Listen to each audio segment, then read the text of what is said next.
You're watching Fantasy Studs and Suds, only on Fantasy Now Plus.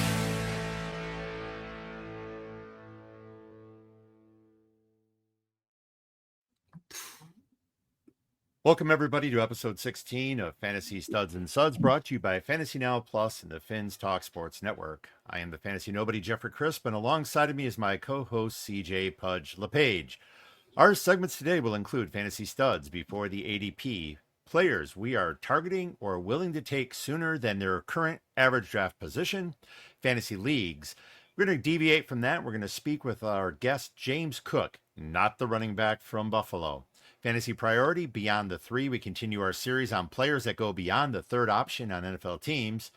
Fantasy Studs, we present our brews of the week. And then Fantasy Funds, we're going to talk a little bit about the Fantasy Football Expo recap and another round of A or B. Pudge, first of all, before I ask you how you're doing, I just want to apologize to everybody because, again, it is not a Fantasy Now Plus episode if we do not experience technical difficulties. So we apologize for the delay. This is 2 weeks in a row we've been delayed. This one wasn't as severe as last week, but we thank everybody for your patience. So now I'll ask you, Pudge, how is the middle of August treating you? Well, it would be treating me a lot better if I could get everything straightened out as far as being on camera and all that stuff. It's been a glorious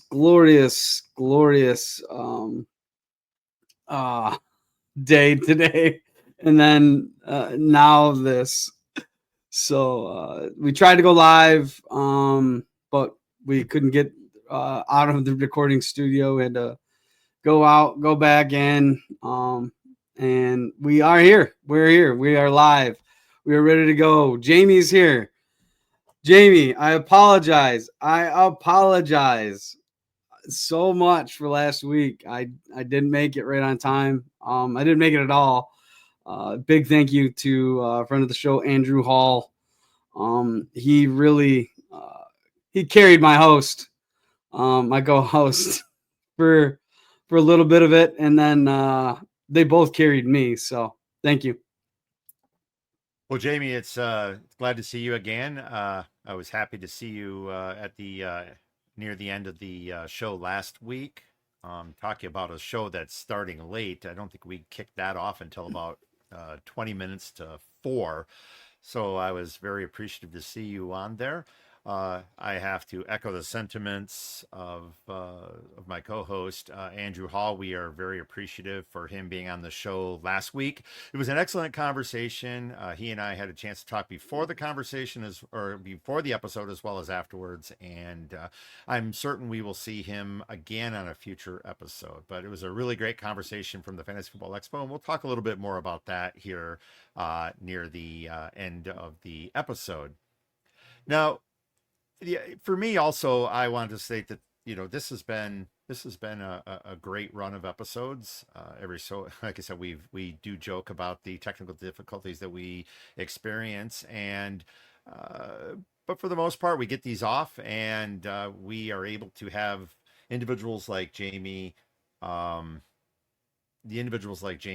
join us each and every week. And so again, Jamie, we're very thankful. I'm also I'm very sorry that we didn't get to meet up with you. I didn't see your comments that you were going to be at the expo. So hopefully next year. So I don't know, Pudge. I don't know if we have our guest waiting or not. Do you see Not him in there? yet. Okay. Not yet. All right. So we will have a guest joining us today on our show due to these technical difficulties. We're trying to get him into this new studio. The link that we had been using is no longer valid, so we're working through that. So we will wait to see if he is able to join us in this particular room. So why don't we go ahead and get started with we'll go ahead and get started with before the ADP. So with the NFL preseason in full swing, live and online drafts for redraft leagues are in full participation, contemplating value gained from slides, reaching for players, taking best player available, and overcoming snipes are just a few of the fun, exciting, and sometimes frustrating parts of our end of summer ritual. But the reach is not a reach if your timing is perfect and the player is someone you believe is undervalued. Today, Pudge, James, and I, once James is here, will look at a few players who, for redraft leagues, we believe are prime for a reach, players we value more than ADP. So, Pudge, why don't you get us started with your first value above ADP? So I'd like to say hi, Charlene, and welcome to the show. I have been talking about this guy since the beginning of the year. Ricky Pearsall. Everybody else there is hurt or they got something going on. I realize that he's not going to be number one in the pecking order, but he doesn't have to be on that offense. Likely, Ayuk is going to be out 8 weeks, 6 to 8 weeks, I'm assuming, on the pup list. And there's nobody else there. That offense will thrive on efficiency, and they're going to get him the ball. That's a high scoring offense. He'll have touchdown opportunities. I know that's not a very sticky stat, but he'll be a touchdown guy just the same way as Ayuk was prior. I mean, he's a first round draft pick, and they picked him in the first round for a reason. So they'll be using him. And I also have Mr. James Cook. I'm going to add him to the stage as well. Excellent. Hey, James, how you doing? Oh, are you on mute?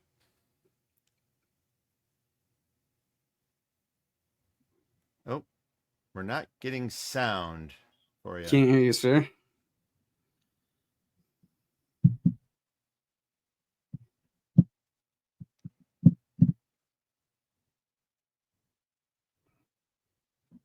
Well, we might, again, continuing technical difficulties. James, I don't know if you can hear us, but if you can, you may want to go into your settings and just double check that your microphone is configured with StreamYard.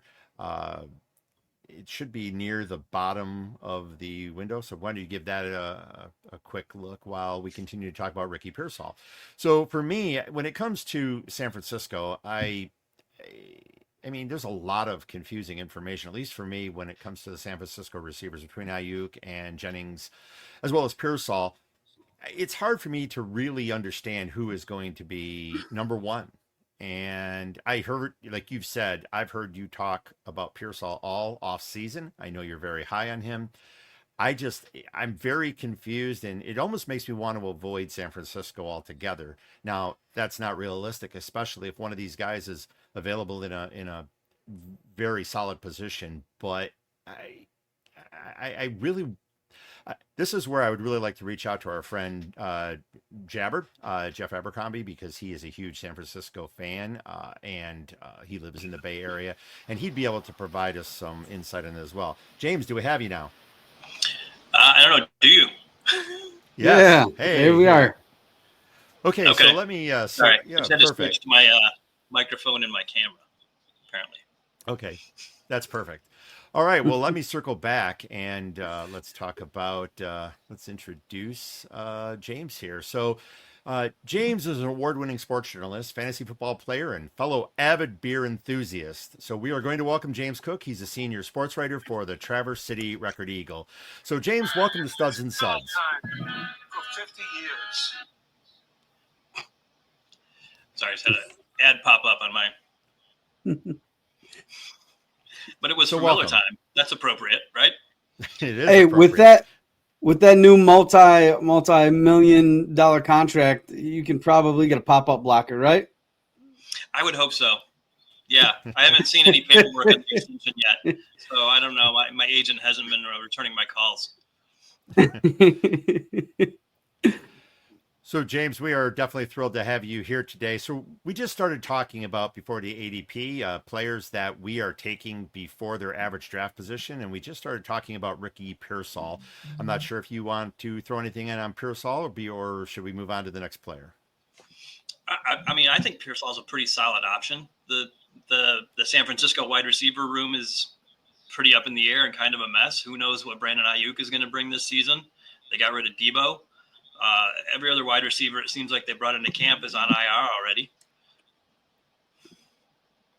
Okay. I agree. And I don't know what to expect either. And that's what I was saying just before we brought you on. Pudge here is a huge Pearsall fan this year and has been espousing the virtues of drafting him in your dynasty and redraft leagues. I am kind of a wait and see approach. I'll wait too long and I won't be able to get him on my teams, but that's kind of where I stand right now. So my first player is Elijah Arroyo. Now, his ADP right now is approximately 189. He's tight end 23 coming off the board. Now, I learned the hard way that I must shut down my dynasty rookie draft mindset when it comes to redraft leagues, and I have to focus on the solid producers in the here and now. Now, Pudge has seen me do this time and time again. Dynasty, when I started playing that about 6-7 years ago, really threw me for a loop. But in this case, I am going to make an exception. Experts are ranking Arroyo way below his ADP of 189. Some are even 30 to 40 slots below where he's going. I don't get this. Now, while Arroyo may be ill-equipped to provide the same level of run support or blocking as AJ Barner can provide, he has an exceptional opportunity to shine as a receiver. There is little competition in the passing game, sans Smith and Jigba and Torrey Horton. Now, Torrey Horton has a lot of appeal in Dynasty, but he's not likely to produce this year for redraft. The Pete Carroll era is over. Mike McDonald is going to seek to utilize players, utilizing their player strengths, and including Sam Darnold's. So I think he's going to do that while also trying to maintain a balanced offensive attack. In a 12-team league, you may be unable to wait, or you may be able to wait until the 16th round to draft Arroyo. For me, however, if I'm seeking a tight end too, I want Arroyo before players like Tyler Algier, Brenton Strange, Hollywood Brown, or Cedric Tillman, all who are falling around the same round ADP wise. James, what do you think about Arroyo? Like you said, the Pete Carroll era is over in Seattle, so maybe they'll start throwing to the tight end in the regular now because Seattle has not really produced top receiving wide or tight end numbers. Geno Smith never really threw the tight end too much, and they had decent, they had like Noah Fant, decent guys like that. They never really seemed to utilize them too much. They kept them in as inline blockers a lot and didn't use them to stretch the field or in the passing game too much. Hopefully that will change this time around. If you're in a league where you have that extra utility slot, maybe where a tight end can play and it's a really deep league, that might be somewhere where you can sneak him in or something. He is, I think, strictly a tight end too, for fantasy purposes. So I'm in one league where you have to start two tight ends. So he probably is in play in that league. And tight end, it's an auction league too. So the bidding wars on tight ends get crazy. So in deeper leagues, especially if you're in like a 14-teamer, something like that, I think he really becomes way more in play. Pudge? Yeah, I agree with James. In my eyes, I don't see JSN and Cooper Kupp giving up too many balls to the tight end. Those are Cooper Kupp is going to play that big slot role. JSN is going to play all over the field, and then you've got two running backs that seemingly can catch passes pretty good. I don't think that they're going to run the ball pass the ball very much. Sorry, they're going to be pounding and pounding and pounding the rock, and that's one of the things that they brought in Cooper Kupp for. So if Elijah Arroyo can't block, I don't think he's going to be on the field as much as everybody think he is. See, I've been reading that it's not going to be as much of a running game as you would have expected in a Pete Carroll offense. I've heard it's going to be more balanced attack. They're looking to get Sam Darnold a little more involved in the passing game than other quarterbacks have been in the past. So it's going to be interesting to see because, like I said, information I've had, it kind of contradicts that.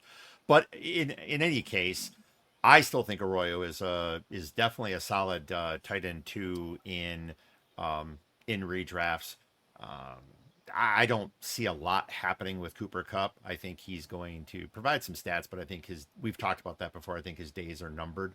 Um, so for me, I like Arroyo in a redraft, and I'd still take him over the players that I had talked about before that are going in the you know in the 16th round. I mean, you can, like I said, you grab him in the 14th round, 15th round, especially like you were just saying, James, in a deeper 14 team or 16 team league. You definitely want to target him. It is interesting about Seattle. One point you brought up, James, about Seattle not really throwing to the tight ends. When was the last time Seattle had a tight end that actually put up any kind of stats? I mean, do we have to go all the way back to Jimmy Graham?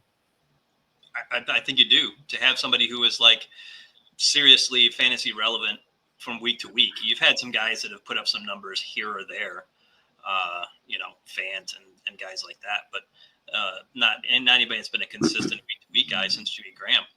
Sam Darnold has shown that he will use a tight end pretty regularly in his history, especially when he had a good guy like Hawkinson last year with Minnesota when he was healthy. I mean, he peppered Hawkinson. I agree. Pudge, who's your next player? And then Jamie, he agrees. And I've seen a lot of tape on Arroyo. I have an article out that came out in March. Talks about him being a sleeper. That's mostly for Dynasty, but he does have the dog in him. Coming out of the U, he fights on every play. So there's that. It's not the inability or the thought of him blocking. It's just the nuances, and it's a tough position to learn, especially for those young guys. But my next guy is one of my favorite players again this offseason, Justin Fields. I don't know what he has to do to be a top 10 guy now. Right now, he is going at ADP quarterback 12, which is crazy to me. Every time that he goes out there, he produces quarterback 1 numbers year in and year out. Last year, he had 65.8% completion. That's up from 61% the year before. He had over 1,000 yards in 6 games. His touchdown ratio was 5-1. Those are the things that he needs to keep on building on to be a stable starter, and that's what he's doing. He came in, they shoved him out there over in Chicago. Obviously, it was a little too early. Hopefully, they go maybe the Jalen Milroe route. What I think they're going to do over in Seattle. I think those are very two alike players. They're obviously cultivating Milroe, or hopefully they're cultivating Milroe. But I really love Justin Fields, and I am willing to go up at least 2 rounds. And I normally wait on a QB. But he's one of those guys that can break fantasy for you every single week. James, is Justin Fields a target for you? Yeah, he's somebody that I think is definitely in play for me. I'm pretty much in most redraft leagues going to be waiting on quarterback instead of investing a high pick usually, unless somebody just kind of falls to me. So, I think that those middle round quarterbacks, there's a lot of guys there that can step up and produce quarterback 1 numbers for sure. So generally what I'm going to be doing is waiting until those middle rounds and getting a couple of guys like that, a couple of guys like Caleb Williams or Justin Fields, maybe a Drake May. Jordan Love is falling off because of the thumb surgery, but it's to his non-throwing hand, so that doesn't worry me too much. So I think I'm going to end up with probably a lot of those kind of guys, and probably more than one on each team, and you can just play whichever one takes off. Can I add one more thing, Jeff, there? Yeah. And also, I'm a big proprietor of stacking my QBs with my wide receivers and tight ends. The cheapest stack out there right now is Garrett Wilson and Justin Fields. Garrett Wilson is not thought to be, the top 10 guy that he came out to be, but he's only produced 1,000-yard seasons every single year. That stacked with Justin Fields' rushing ability, and that he's going to pepper a target, sans DJ Moore 2 years ago. With that stack right there alone, you could win a lot of weeks. And it's very, very, very cheap. I do like the stack that you just discussed. I think that is a very, very affordable stack and could certainly produce for fantasy. I'm not as high on Justin Fields as you are. First of all, he's a Jet, and I mean, he's a Jet. That's touche. I don't have to say anything more. But especially in the super flex league, I definitely would target Fields. And if I'm getting value at other positions in a redraft, and it does fall to someone like Caleb Williams or Justin Fields, then I feel comfortable taking them. I may want a quarterback before Fields or Williams, but I certainly would not. If I'm getting strong at my other positions and then sacrifice a QB to go down to like you were saying, QB 12, QB 13 to get those guys, I'm certainly not opposed to that. I'm not sure though, Jamie, if I agree with you on QB 7. You have him at QB 7. Guys, what do you think about that?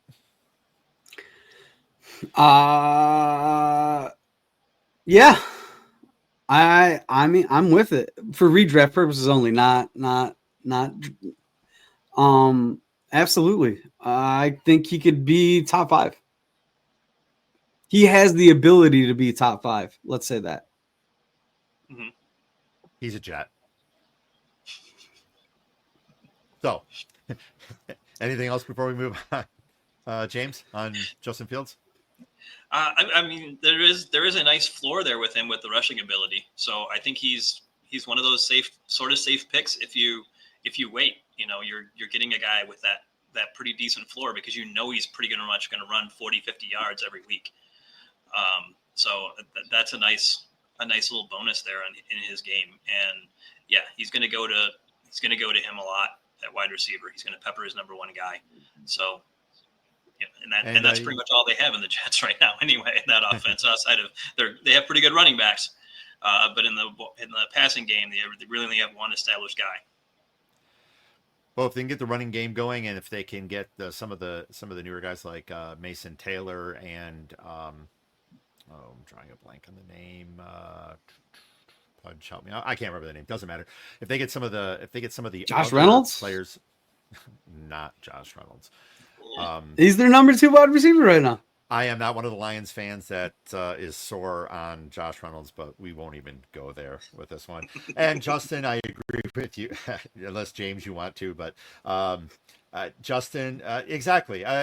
Again, he has the ability to be a top 5, but he could also be 20, 30 because, well, again, he's a Jet. You talking about Arian Smith, the rookie? Yeah, I think that's right. Yes, I think that's what I was talking about. We're going with that.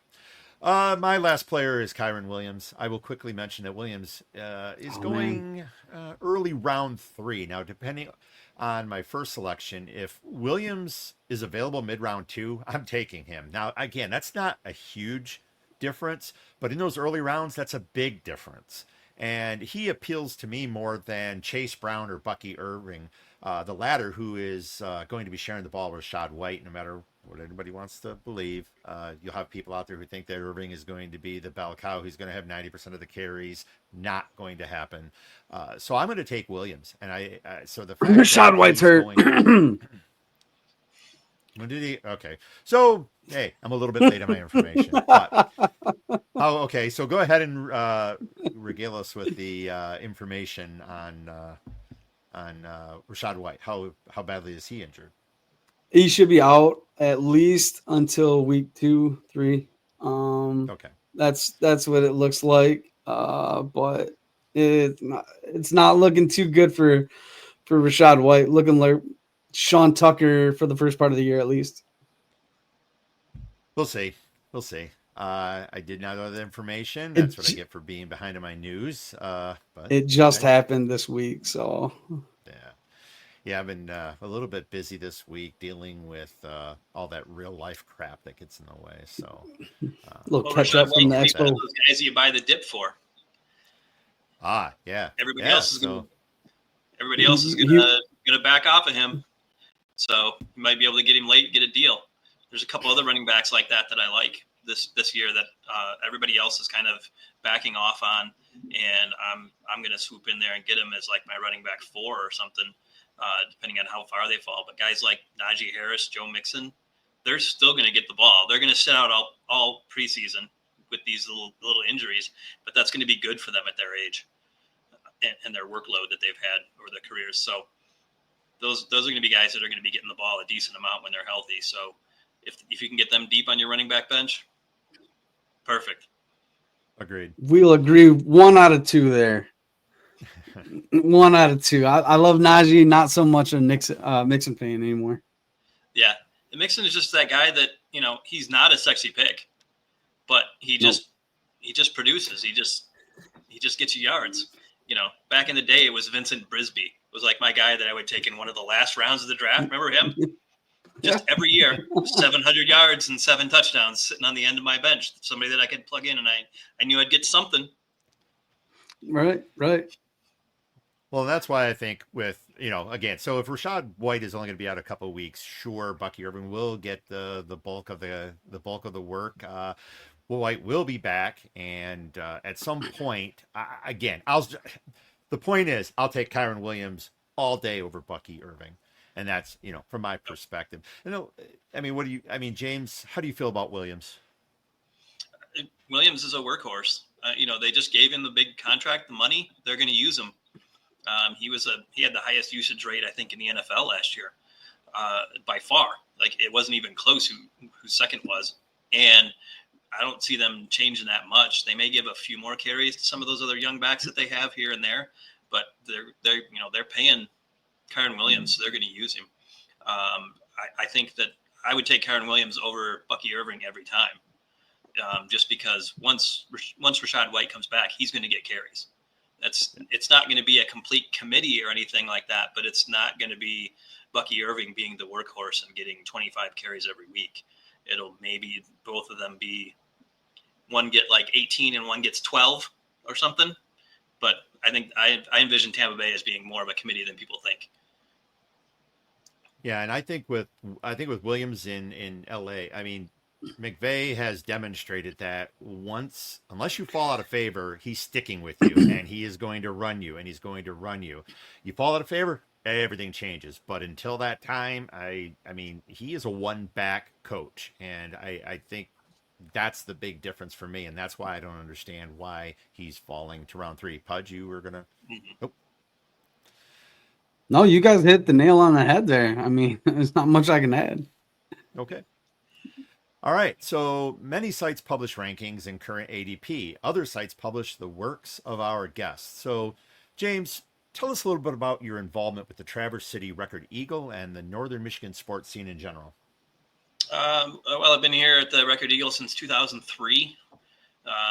Mostly covering local high school stuff, and the Detroit Red Wings have their training camp here, so we get to do that kind of stuff. But we kind of get our fingers in a little bit into everything and have to do podcasts and radio appearances, TV appearances. So you gotta know a little bit of everything. So I've been doing that for quite a long time, and I don't know. It's a fun job. I get paid to go watch high school football games. Can't beat that, right? No, you can't. No. I've had a chance to read a few of your articles. I've read your articles covering high school football as well as girls volleyball. What sport is your favorite sport to cover? I get asked that a lot, and I really don't have necessarily a favorite. It's just a matter of trying to find a story, rather than just cover a team and just say that this is what the score was and this is so-and-so had so many points or so many yards. It's just finding a story and kind of dipping into that aspect of the game, and and telling that to your readers rather than just being strictly regurgitating statistics. That makes complete sense. Go ahead, Pudge. Speaking of stories, I'm going to go a little off here. I am looking at your background. If you don't have a favorite sport, do you have a favorite record? Oh, I don't know. I've got I'm looking at that background, and it looks like you may have a couple records. a few. I think I've got like about 600 or something like that. That's awesome. I've got like Metallica's entire discography. Yes. Sweetness. I've got all. Sorry, Jeff, but I saw the records and I had to go. I love it. That's awesome that you still play vinyl. That's amazing. It's not a cheap hobby. No, it's very expensive now. Yeah. Someone we both know, Mr. Jeff R. is a huge audiophile who loves vinyl as well. He's very, very into it, but like you said, it is not inexpensive any longer, especially anything that's of pristine condition, as you're aware. So, James, how often do you cover the Detroit Lions and the NFL in general? And if so, in what capacity? I mean, I usually go to a couple of games a year as a fan. The Detroit Lions do have a program called the High School Coach of the Week, where they pick a high school coach of the week every week, and they don't do it themselves. They have a panel of sports writers around the state. So I'm one of the 5 guys on that panel. And, That's awesome. And then towards the end of the season, usually in December, they bring the coaches down to honor them during the halftime, and they bring the people from the panel too. So I get to go to one game for free every year, which is nice for doing a Zoom call every Sunday evening during the football season. Other than that, I just was at the joint practice on Wednesday, purely in a fan mode. So I got to watch the Lions destroy the Miami Dolphins. It was brutal. The Dolphins just look like a JV team. I saw some of those St. Brown highlights, and oh my Lord, he was torching them. Yeah, and Aiden Hutchinson is in mid-season form already. He was putting tackles on ice skates and just parking them into his lap. Oh man, it's awesome. Well, as Lions, that's a good feeling. That is a good feeling. Well, James, I want to congratulate you on recent awards with your news network and the Michigan Press Association. What you can tell us about that? Oh, yeah. Well, they had every year they give out a Sports Writer of the Year award for our company that owns about, I don't know how many it is, 150, 180 papers, something like that around the country. So I got the Sports Writer of the Year this year from them. And then in the Michigan Press Association, in our division, I got first place in all 3 of the sports writing categories, which is sports writing, which is like game stories, sports feature, and sports columnist. If I'm not mistaken, I think you were actually also runner-up to yourself in one of those categories, were you not? I saw a couple first and second place finishes in the same category. Yeah, I got second in one and third in another, and I can't remember which one's which. The column one, though, was for a column on the Lions. So I was happy about that. Well, that's excellent. That's awesome. Excellent.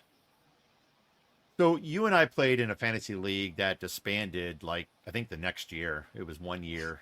When did you first start playing fantasy football? And can you tell us a little bit about what you're doing now with it? I started playing in college. So in the, early mid 90s, back when you had to still do everything by hand. We eventually started moving on to some other websites like Sandbox, which is now no longer, hasn't been in existence for quite a while now. And then Yahoo, ESPN, all those and stuff. So I usually do quite a few football leagues every year now, maybe about 8 to 10. And I'm usually in a couple of baseball leagues as well. Yeah, I'm in a baseball league for the first time in a very long time, and that can be very exhausting compared to fantasy football. Baseball is a little bit more involved than football because at least in the leagues that I'm in, you can change your lineup every day. Yep. So like Yeah. that's the first thing I do every morning. I wake up, I roll over, I get my phone, I change my baseball lineups. Is yours pure rotisserie or is it head to head based on categories? One of them is head-to-head rotisserie, so it's 12 categories. The other two are points. They're new leagues that I'm in this year. There's some guys that I was in football leagues with invited me to. So that's a little bit of a departure for me, and I'm picking it up, but not doing well in one and doing pretty decent in the other. So now you told us about two of the players that you are selecting on the dip. Is there anyone that you truly love for fantasy this year? I mean, it all depends. I think where you pick to an extent, especially in the first round. There's some guys that I think on tight end. I think Hawkinson will have a pretty good season again this year. I think JJ McCarthy is going to look his way a lot. Just seeing a little bit of what they've done in the preseason, seems like McCarthy's kind of got the happy feet a little bit in the pocket, and when you get that, you kind of tend to look for your shorter, closer guys, and that's going to be Hawkinson rather than Justin Jefferson. Okay. And James, we have a question for you actually from Jamie. Who is your all-time favorite baseball player? Ooh, I would probably say Alan Trammell. Oh, old school Tiger. Ah, Miguel Cabrera, though, pretty darn good. I loved how kind of just gregarious and how he just had fun with it and doing all kinds of the stupid stuff like taking nachos from fans when he would go chase a foul ball or touching Adrian Beltre's head because he knew he hated it. How tragic is it that Lou Whitaker is not in the Hall, or do you believe he doesn't belong there? I absolutely think he should be in the Hall of Fame, and it should have been a long time ago. Yeah. Trammell and Whitaker to me is the best double play combination perhaps of all time. And Whitaker as a second baseman for his era is one of the better offensive threats as well. So I don't see any reason why he's not in the Hall of Fame. You and I agree completely on that. What I don't agree with is Ricky Wild Thing Vaughn. Not quite a real player. fictional. But that's funny, Jamie. So favorite players are definitely targets during our fantasy football drafts, but knowing which players beyond the studs to draft for each position is crucial. When perusing NFL rosters for running back, wide receiver, and tight end, spotting 3 players with significant fantasy relevance is rarely difficult. With many rosters, however, identifying contributors past those 3 players may take a little more work. Today, we continue Beyond the 3, a multi-part series where we will isolate 1 or 2 players on each team's roster we believe can contribute to your fantasy team's success. Now, these are players that may already be a mid-round target for fantasy GMs, or they may be late-round sleepers, or they may even be undrafted free agents sitting on the wire. This week, we're going to feature Carolina, New England, Las Vegas, Los Angeles Rams, Baltimore, and New Orleans. Please note that all rankings provided are courtesy of Fantasy Pros and are based on Dynasty half point PPR, 0.1 points per yard, and 6 points per TD, with all experts selected. With that said, let's try that again. With that said, let's kick off Carolina. Pudge, who do you have? I've got Jatavian Sanders. He was a darling last year in everybody's rookie drafts. Didn't have the best season, but who did in Carolina, right? Other than Chuba Hubbard. Now, and Adam Thielen for about 4 weeks. Right. With Ted McMillan, Adam Thielen, Old Faithful, Chuba, and a more mature Bryce Young, I think I'm not going to say this too loud because I think that they're going to be a top 20 offense. That being said, because they were bad last year. I mean, bottom of the barrel bad. Jatavian had 1 touchdown last year, and I expect that to go up. He had 33 receptions. I expect that to go way up. Bryce Young, a little more mature, getting a little better with the ball. Maybe that benching from the old Red Rifle helped last year. He took it to heart. And for all intents and purposes, I think Jatavian Sanders is gonna be that guy. He's uber athletic. He's 6'4". He's got the big frame, and he's got the weight behind it too. He's over 250 pounds. He's got the moves. If you watch that flea flicker from Texas when he was getting drafted, that was awesome from Kuhn Ewers. Like I said, he's got the moves. He can move down the field. He can move the chains, and I think that's what he's going to be. He's going to be a great possession guy for those guys and a red zone threat along with Tet. James, what do you think? Yeah, I agree. He could be somebody who could be in those 2 tight end leagues, or where you want a good backup at tight end. I think he's a pretty good option there. One thing I look at in these teams, sort of where they don't have a star running back, is and Hubbard put up a pretty good season. So I mean, he's supposed to be like about a 4th round pick, sort of, I think, going on ADP. So he may not necessarily fall into this group, but those other teams where you have 3 or 4 running backs who haven't claimed the job yet, and you don't know who's going to be the guy, it's like take all 3 of them late in the draft and let it sort itself out, cut the other 2, and profit. I did that a couple years ago with the Jaguars when James Robinson had his 1,000-yard season, and that was, I think, that propelled me to a fantasy title.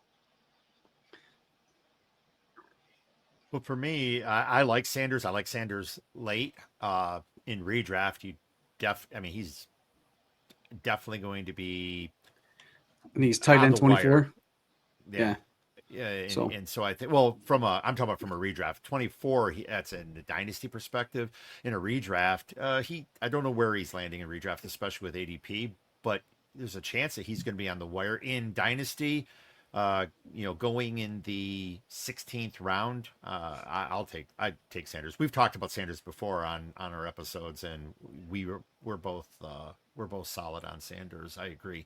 My player is Jalen Coker. In dynasties overall 171, wide receiver 70. So he's going 1 spot after Sanders, but way down the pecking order as far as wide receivers are concerned. Now, he appeared in 11 games last season and had 32 receptions for 478 yards. With an ADOT of 11.3, almost 3 of every 4 catches were first downs. The catch rate was 69.6, but notable was he had 0 drops. 0 drops. There are obstacles for Coker to provide fantasy support for GMs. Adam Thielen is still in the Carolina mix, but that is a very short term. Will Leggett ascend in his 2nd season after a very pedestrian rookie campaign? Don't know. But then you add Tet McMillan, who may very well become the featured receiver. But then you got to, will he live up to the hype? We all saw what happened with Marvin Harrison Jr. when everybody hyped him as the next coming of Jamar Chase, and that didn't transpire right away. And then finally, there remain questions about Bryce Young. Will his play limit Coker's upside? Pudge, you've already said that you believe Bryce Young is going to take a step forward, and that may very well help Coker. Now, given these questions, round 14 may be a stretch, but if you are in need of a wide receiver at that stage, he may be worth a look over others like Dontavian Wicks, Christian Watson, or Josh Palmer. What do you guys think? Yeah, I think Go ahead, James. I think he can be an option there. If Bryce Young takes a step forward this season, which I think he will, at least, I think he's at least going to be a better version of what he was last season. That's the second half of the year. After the benching, he was a lot better when he came back. So I think that his production will go up.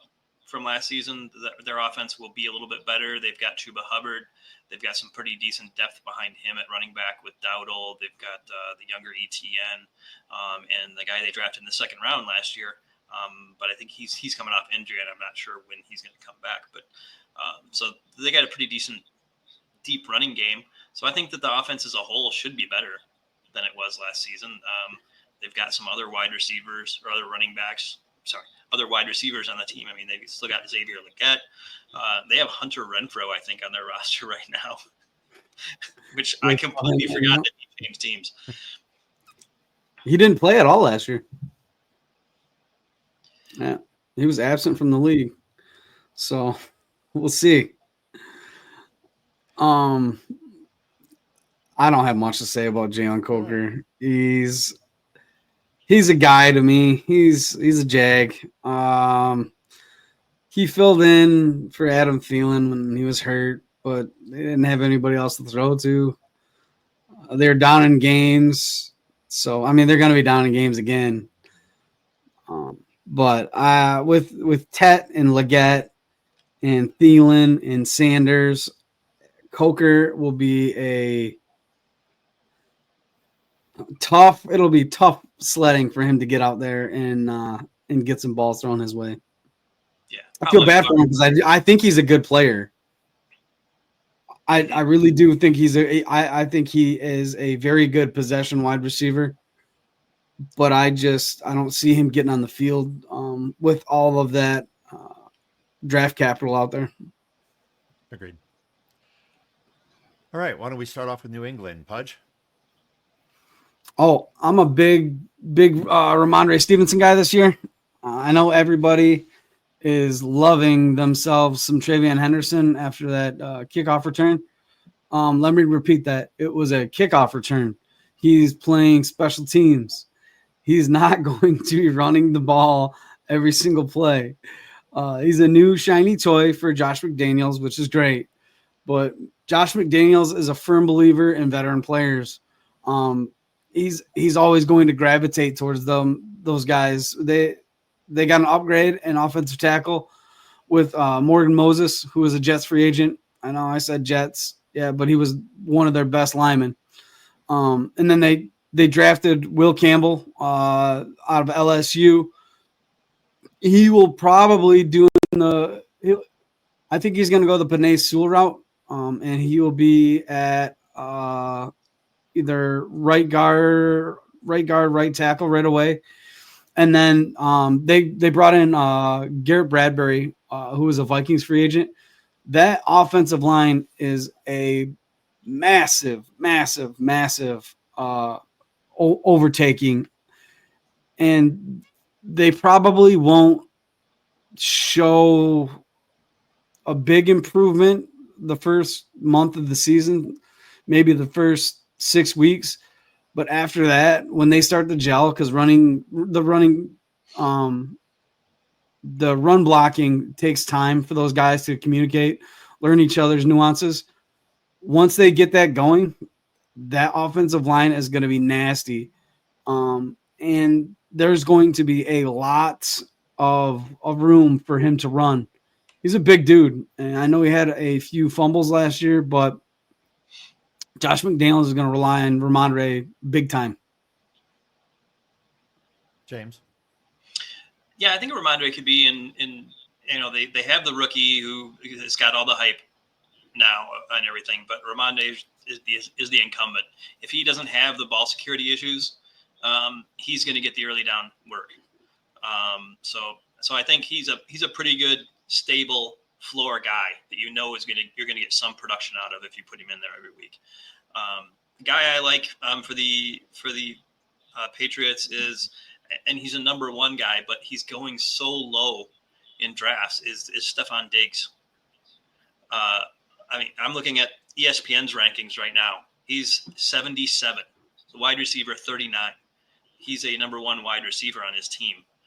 And those are the guys that I love to get in the late drafts. I mean, if you're getting him 7th, 8th round, he's a guy that they're going to have to feed because he has the personality where if they don't, he will be an annoyance. and he will complain about it. So they're going to get him the ball. It's just a matter of whether he stays healthy or not. Right. I agree with that. As far as Stevenson's concerned, I think the one big complaint about Stevenson the first couple of years is the fact that he would play really strong, and then near the end of the season, especially fantasy playoff season, he would just fall off a cliff. And there was a lot of questions about his ability to make it through a season. With Travion Henderson, what I like about that is he's going to take enough of those carries that hopefully Stevenson is going to maintain. Is going to be able to maintain his game throughout the year and be able to provide support for a fantasy playoff run for those who have him rostered and are starting him. So that's kind of my look at Stevenson and Diggs. I agree. Diggs is someone who I think is, he's way up there in age, but when you are going to be one of the number one targets on the team for Drake May, it's something that fantasy owners should be considering. My player is Hunter Henry. He's overall 165, tight end 23 in Dynasty. Hunter Henry is not flashy, and he doesn't put up gaudy tight end 1 numbers. But at tight end 23, the 30-year-old Henry is a sound tight end 2 or tight end 3 for your team. Last year, the 29-year-old Henry missed 1 game, yet had career highs in targets, receptions, yardage, and first downs. His ADOT at 7.0 was slightly below the norm for tight ends, but he garnered 4.1 average yards after the catch. He only found the end zone twice, and he won't break tackles, but he has steady hands and grinds out the first downs. Yes, I agree that people like Austin Hooper, he's still in the mix, but if you are seeking a stable, consistent backup tight end, taking Henry in the 14th round seems like a solid play. The guy always scores touchdowns. He always scores touchdowns, and he's the red zone guy. I don't see Stephon Diggs, not his stature, not this part of his career, being a touchdown guy. I don't see Pop Douglas, Demario Douglas, sorry. I don't see him being their touchdown guy. It's gonna be him. And then who else? Hunter Henry is their guy when they get down there. Now, granted, they're going to be running Drake May a lot down there in the red zone. He'll take some of those, but it's going to be primarily Hunter Henry with his solid hands. Agreed. So let's bang through some of these Las Vegas, Pudge. We have one for Vegas. Yeah, Jack Bash. Everybody knows. So our top 3 guys over there, or top 3 or 4 guys over there, we all know those. Genty, Gino. You got Jacoby Myers and Brock Bowers, right? Who's that? Who's left over? It's not going to be Michael Mayer. It's going to be Jack Bash. Jack Bash is going to be the Jacoby Myers replacement. And I'm hoping it happens sooner rather than later. Jacoby Myers quietly gets 1,000-yard seasons every year, but alongside of him, Bash had a pretty good draft profile. I know he's a little older. He was a darling at the Senior Bowl, and he did all that after losing his brother. It was a hard week for him, and that gives you a mental makeup of this kid. This kid, he wants to produce and produce well.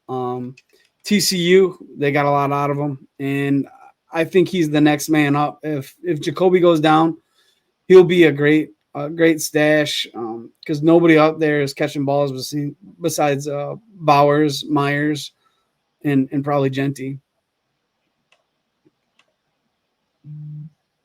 James, anything on Besh? Yeah, I think he could be that Jacoby Myers, target hog kind of role.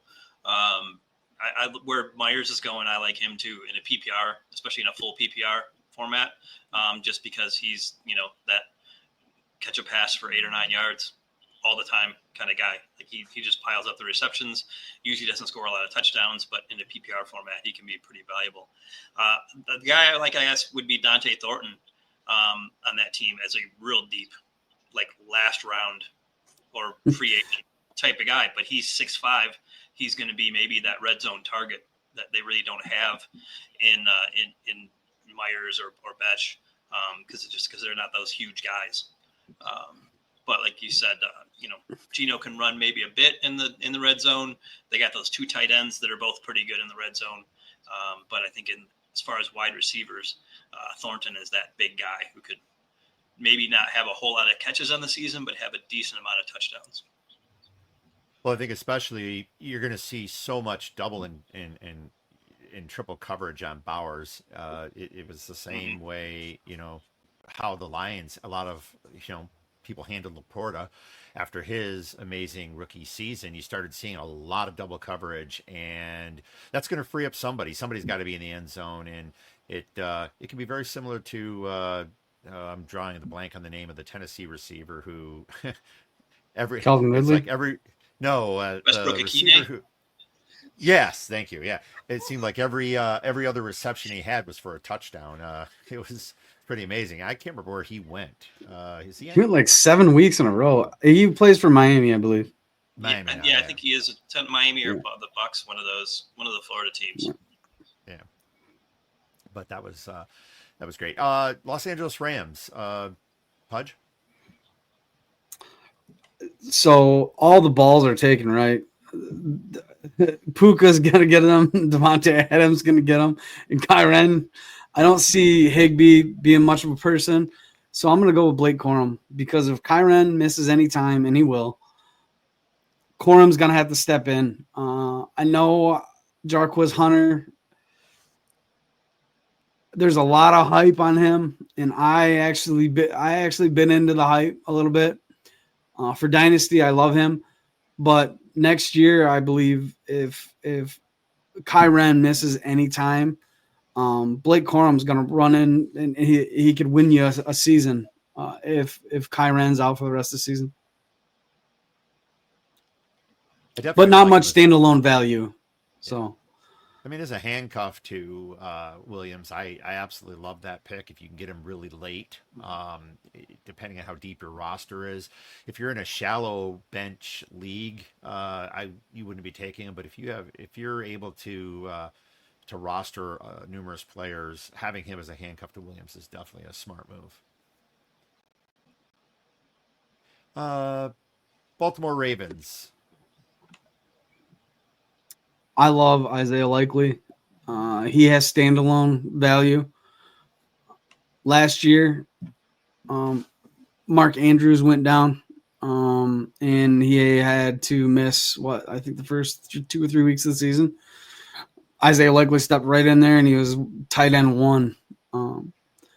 This year is the last year of Mark Andrews' contract, and I mean, I don't think they're going to pay him at his age. Likely should step in. Likely step into that role, and it would be very, very nice for us fantasy managers who are drafting him, as their tight end 2 or their late round draft flyer. Because nobody knows what's going to happen with Andrews. He could just start declining. He's declined every year.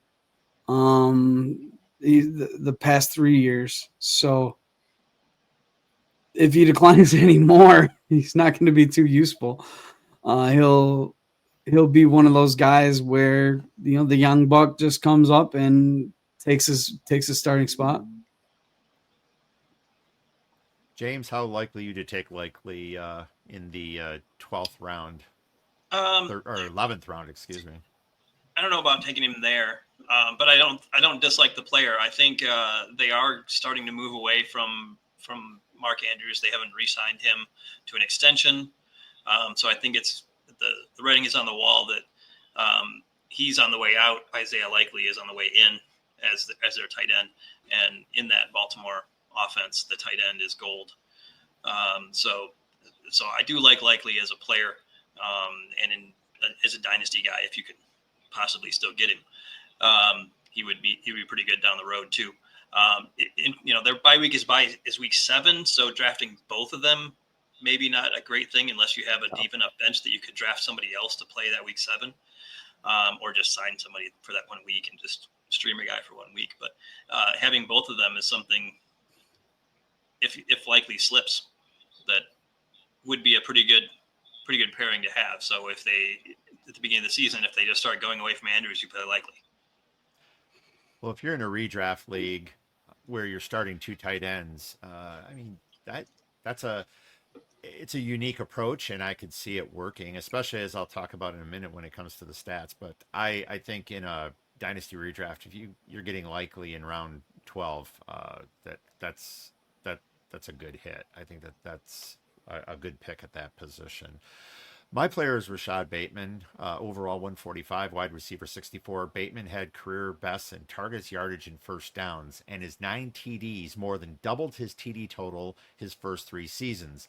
Now, while he's second in the team in targets, well behind Zay Flowers, the addition of DeAndre Hopkins and the tight end tandem of Mark Andrews and Isaiah Likely, consuming 127 targets and accounting for 1,150 yards and 17 TDs last year, will make productivity difficult for Bateman. I think you're going to continue to see that out of Mark Andrews and Isaiah Likely. They're going to be on the field, sometimes both at the same time. They are favorites of Lamar Jackson. And, it's unlikely that Bateman is going to get 9 TDs again, or end zone receptions. And I just think there are some solid names in round 11 where his ADP sits, and even in round 12 ranking, that I would take someone else. So I wouldn't take him in those spots, but if he slides to round 13 or round 14, he may be worth the grab in a dynasty startup. And then I saw Jamie. Go ahead. Or, yeah. I was just say I saw Jamie. He was talking about Keaton Mitchell. Keaton Mitchell looks like he's on the Marvin Harrison Jr. Diet. And he looked like he gained about 30 pounds. And he looked really, really good. So if anything happens to Henry, he will be the next man up. I don't think that they are going to be going with Justice Hill too much anymore. I think it'll be Keaton Mitchell. He's got a lot more explosive side to him. Sorry, that was it. No, that's all right. I'm just reading this comment where apparently this league that Justin and I are in tomorrow starting 3. That's not true. Is it? Yes, it is. Wow. Okay. Well, that's good to know. Yay. I probably should actually review the rules and the starting positions and before the draft. That might be ideal. He is kidding. Okay. I didn't think there'd be 3 tight ends, but that'd be rough. But anyway, final team. And by the way, yes, we're running late, but that's just fine because it is great to have James joining us today. New Orleans Saints. Oof, man. I'm going to go with Devin Neal.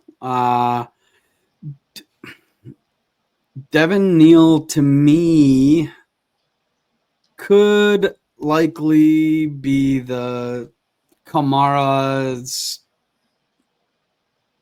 not garbage duty, but he's going to get the other. They're not going to give anyone besides Kamara the ball. Devin Neal might be the second guy up. I don't see anybody else. They just got rid of Jamal Williams. He's up. I think he's trying out for the Bears, doing something like that. He was their backup while he wasn't hurt. And then Kendre has just been a total debacle ever since he's been drafted. So I really like Devin Neal here. My other guy would have been Juwan Johnson as a tight end. Those are the 2 guys that I'd be keying on this very, very poor offense next year. James? I think Kendry Miller could be a pretty decent value, especially for as late as you can get him, which is like in the rounds in the 20s. They're going to be a bad offense, which means they're going to be in third and long a lot, and he's the pass catching back. So he could be that kind of Theo Riddick type guy where, it's 3rd and 12 pretty regularly, and he's catching those 7-yard passes where they hope maybe he can break a tackle and get a first down. But that one pass for 7 yards is 1.7 points in most leagues. So in a PPR league, he could be a pretty decent guy to stash there on your bench.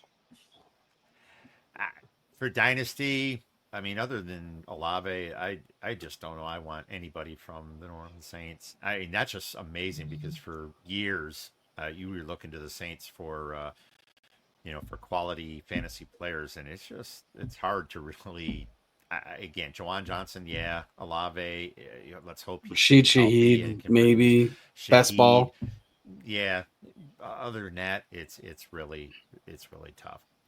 Okay, before we move on, James, we started late and we're going long. I want to be respectful of your time. Now, this is our best segment coming up, but I just want to make sure you're okay.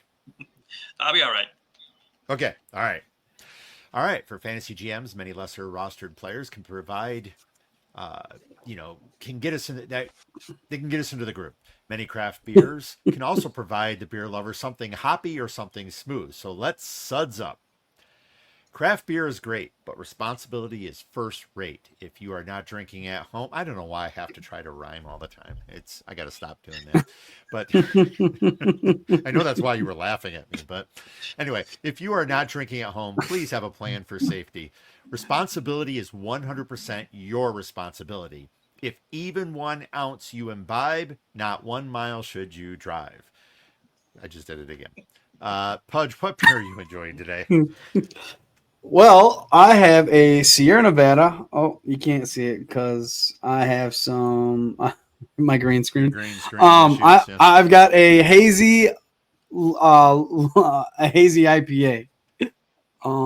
It's here we go. Oh, man, you're gonna kill me because it's not in a glass, but here. Oh, baby. She's delicious too. So James, if you haven't watched our show before, this is a big step up for Pudge, who has had anything from toilet water to Busch Light in his cup. So maybe never toilet water, but he's had some interesting selections. He's starting to get into the IPA selections, and I commend him for making that effort. So thank you, Pudge, for doing that. James, what do you got? Well, I happen to have an IPA.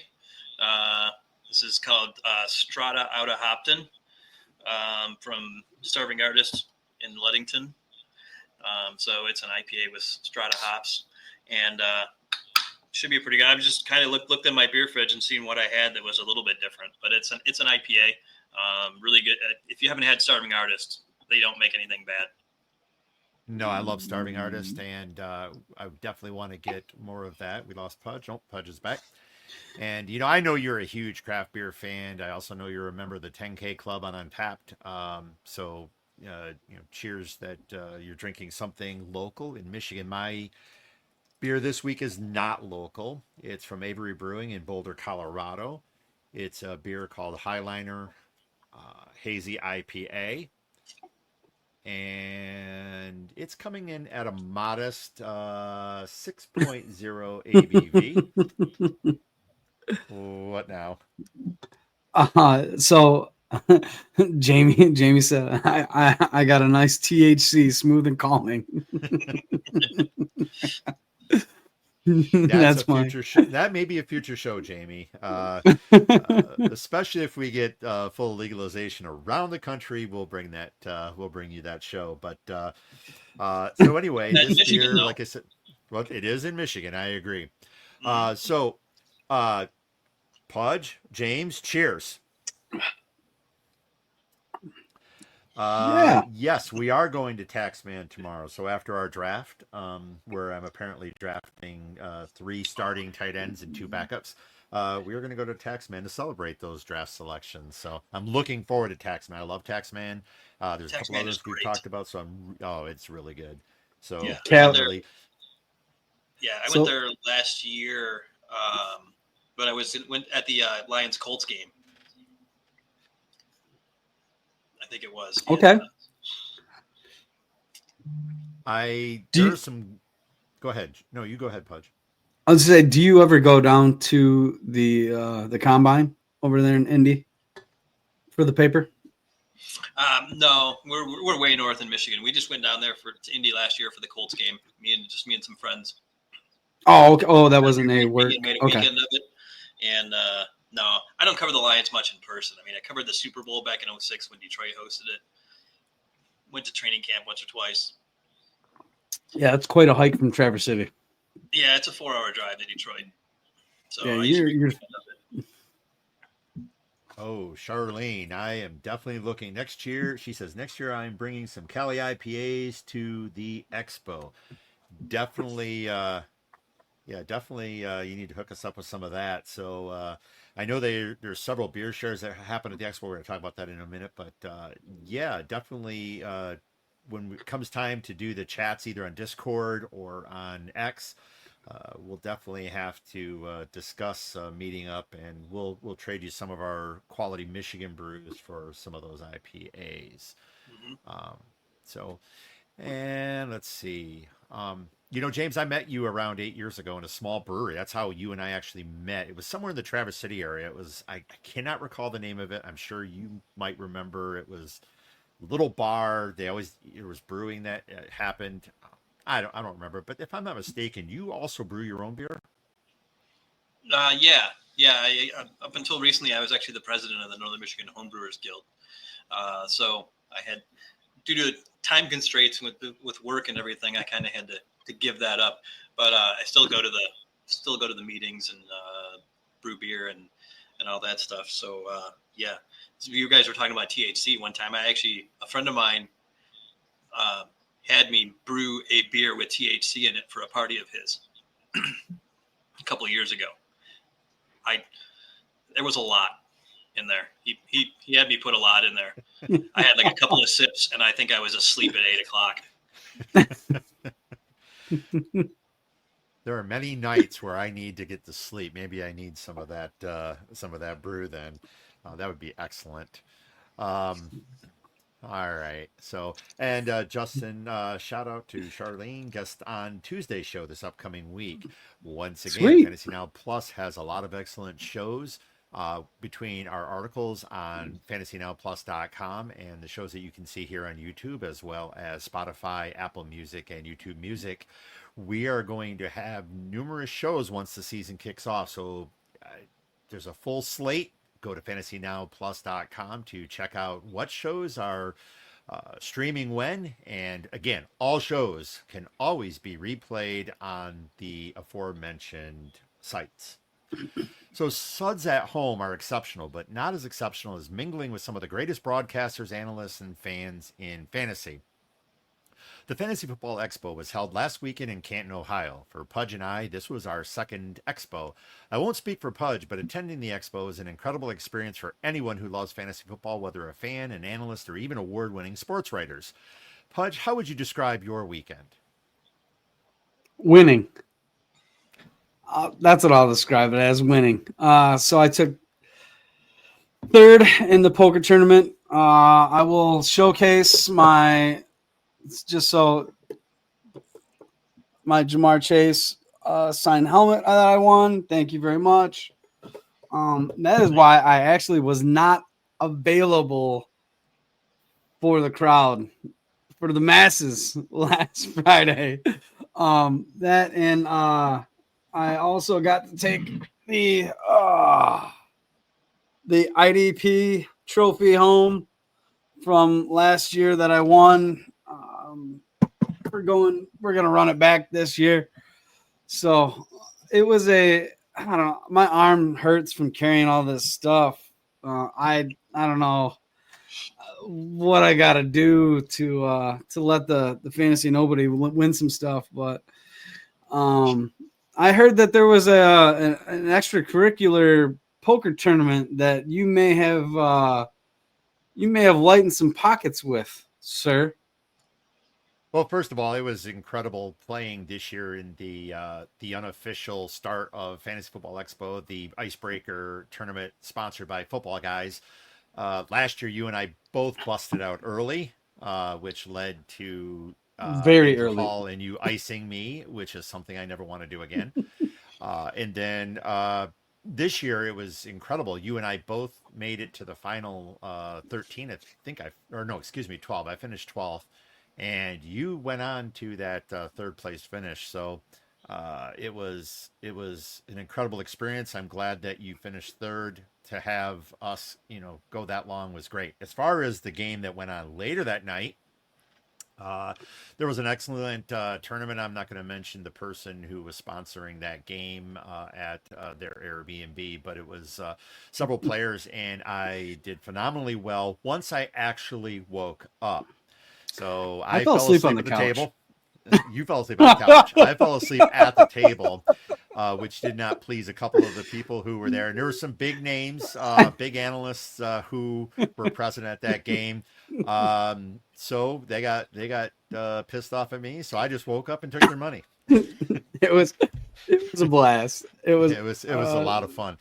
I am not used to staying up until 5 a.m. any longer. I don't recommend it for us, for us old people here, but it was a lot of fun. And the rest of the expo, I mean, everything from the IDP tournament, like you said, draft night out was incredible. Being able to draft with a lot of different people, both fans and analysts and experts who get involved in these leagues. It's not as big as like the Kings Classic and the Queens Classic, where the best of the best are participating, but it's definitely an excellent runner-up. And then the parties, being able to just rub elbows with people that we know in the industry. And then I think, we even had the opportunity to have lunch with someone. Why don't you go ahead and tell us about that? So we were over at, what was that? What's the place called? Anyway, it's in the village. It's in the Hall of Fame village. And we ran into Miss Erica Davis, and she thought my name was Jake Moody because the day prior I was in a draft. That's where I got the IDP, and I put my kicker on my ID tag. Well, from that moment forward, I was Jake for the rest of the day. To Miss Erica Davis from Fox Sports. And it was, I don't know, it was a good story. It was fun. It was a good laugh. We also saw a couple other big time names. I don't know if you want to mention those guys or not. No, go ahead. Well, first of all, I want to talk about Erica. What was phenomenal is as we were sitting there at the bar, she was supposed to be covering, and I mean, nobody watching this is going to be able to get her into trouble, but she was supposed to be working, and instead she was very interested in beer. She wanted the beer, and so she tried I think she tried one flight and a couple other beers, and she was doing, and then she was fortunate enough that there was a red flag on the start of the race due to I think a programming issue.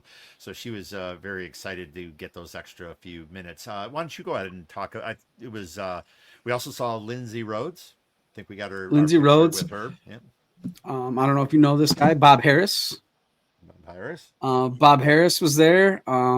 He's great. Sal Leto, and the man, the myth, the legend himself, Scott Fish. Yep. Scott Fish was there, and it was a very good flight. And then we partook in what else? We didn't do too much else that day. Just some board games back at the house. That was pretty much it. But that was a very good Sunday. meeting up with Erica and just seeing the other side of things, the more professional, more industry driven side of things is really cool. She gave us a couple of like uh, instances and things that she goes through. Like you said, she was working, but she was also having lunch, talking to us. Um, thank goodness for Live Golf, because Live Golf was the reason that they gave the red flag for the Indy uh, race. But it was a blast. Just getting to know the real side of people. Like she loved beers, we loved beers. We were all talking beers for a good hour and a half, and that's the fun thing about the expo is you don't see these people, and then when you do, yes, I bet you drafting with Lindsay would be terrifying because she is very, very smart. And like she said at the panel, she said, "I don't care if you think I look good. Talk to me about my analysis on this player, X player, this player." And that's how a lot of these people are. They don't care about that side of things. They want to know, hey, was this a good take? If it was a bad take, tell me why. Uh, and they're so approachable. They want you to approach them there. The expo, that's what it's for. It's for you to pick their brain and get to know them on a more personal level. They're not robots. So, and I'm sure James knows a lot of, I mean, because he's got to deal with a lot of people. Once they meet you, they try and pick your brain and stuff. And for the most part, I would bet that you are very open to sharing all your knowledge. Oh yeah. I had one time when I was at Lions training camp, and I was just there for like one day, and I'm just sitting there on the sideline watching practice, and John Clayton walks in, and Yeah. he just sees me standing there watching practice intently and thinks I'm one of the beat reporters and just starts asking me questions about the Lions. That's cool, right? Like, Mm-hmm. it's awesome. It's awesome.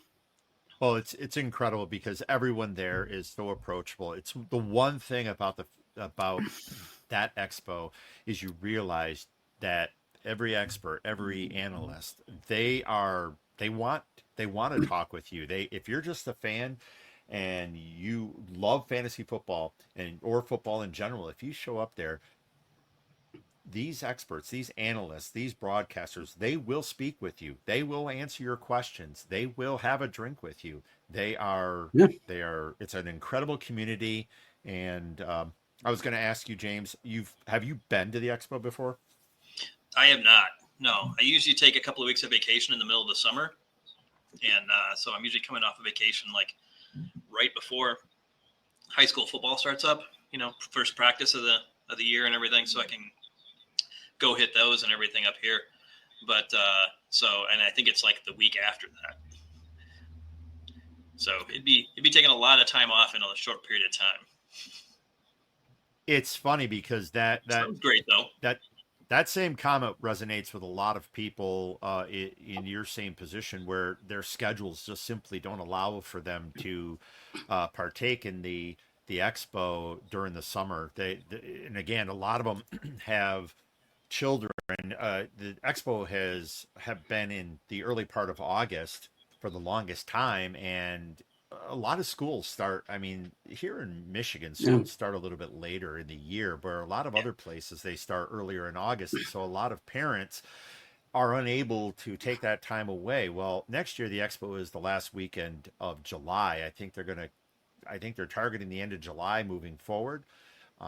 So, if you get the opportunity, whether James, it's you, I mean, hey, come down with us. We'll be more than happy to hang out with you all weekend. But if you're a fan and you've never been to the expo, I recommend purchasing tickets and securing accommodations early. They do get filled up quickly.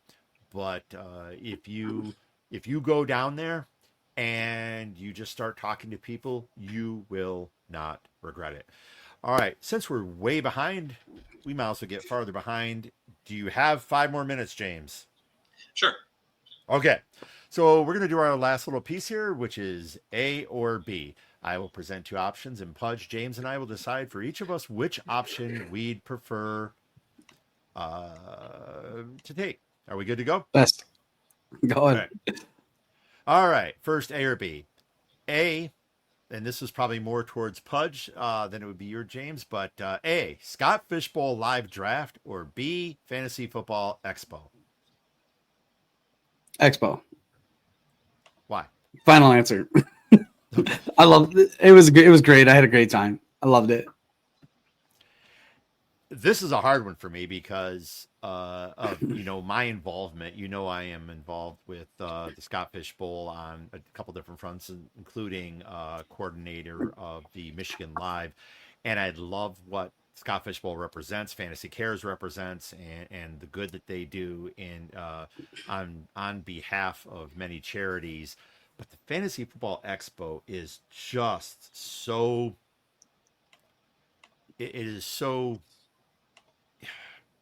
expansive, and it just includes everybody, and it just goes beyond one facet of fantasy football, which is this charitable tournament, and the fact that you can meet so many people. For me, I will also say the Expo.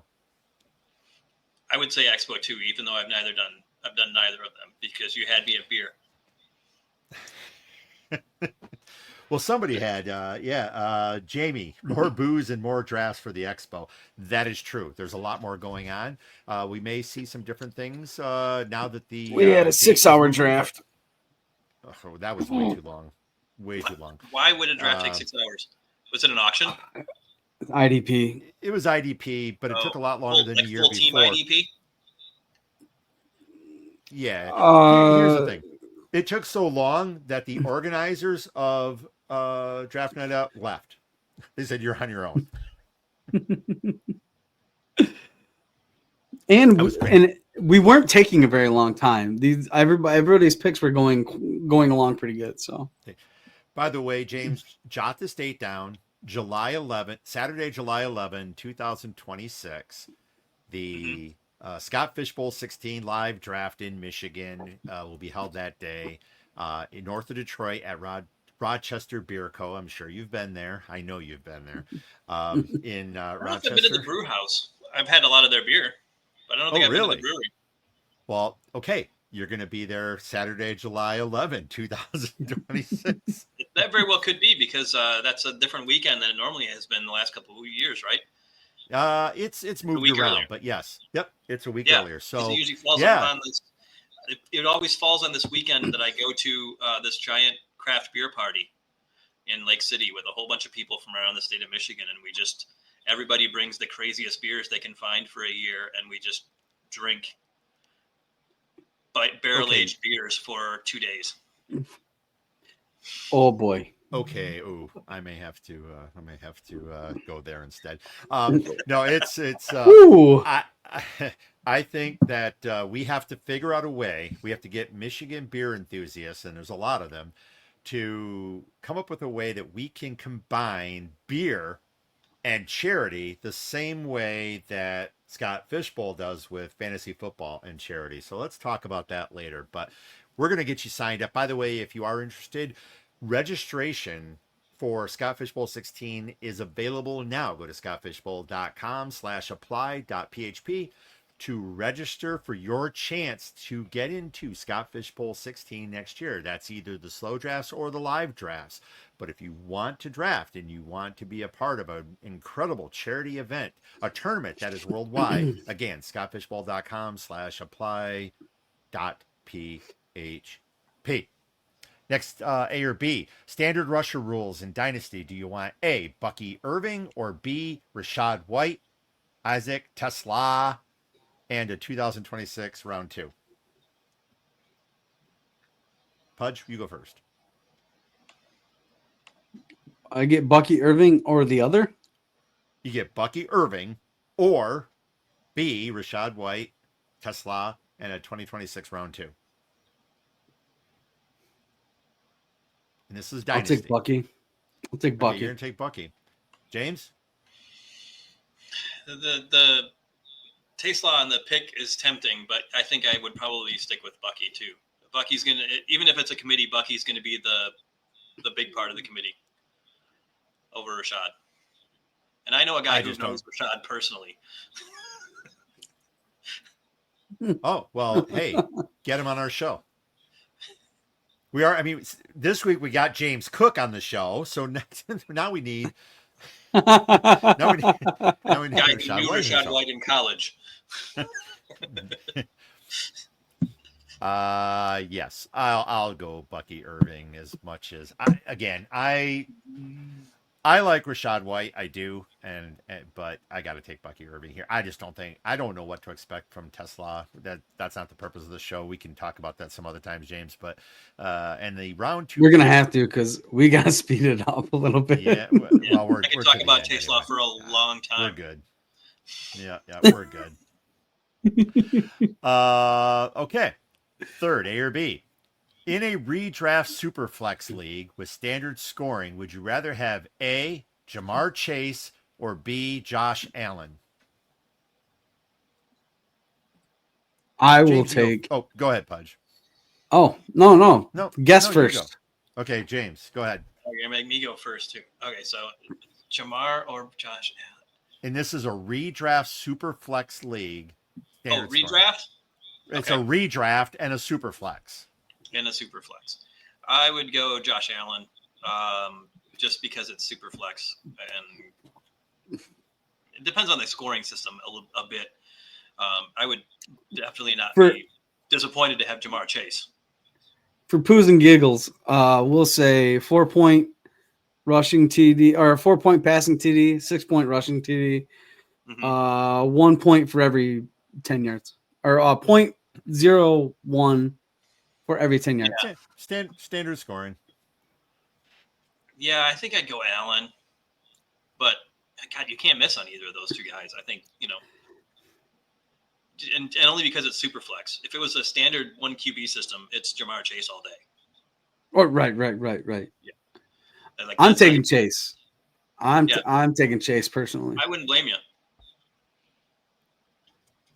With that defense, they are going to have to score. Yeah.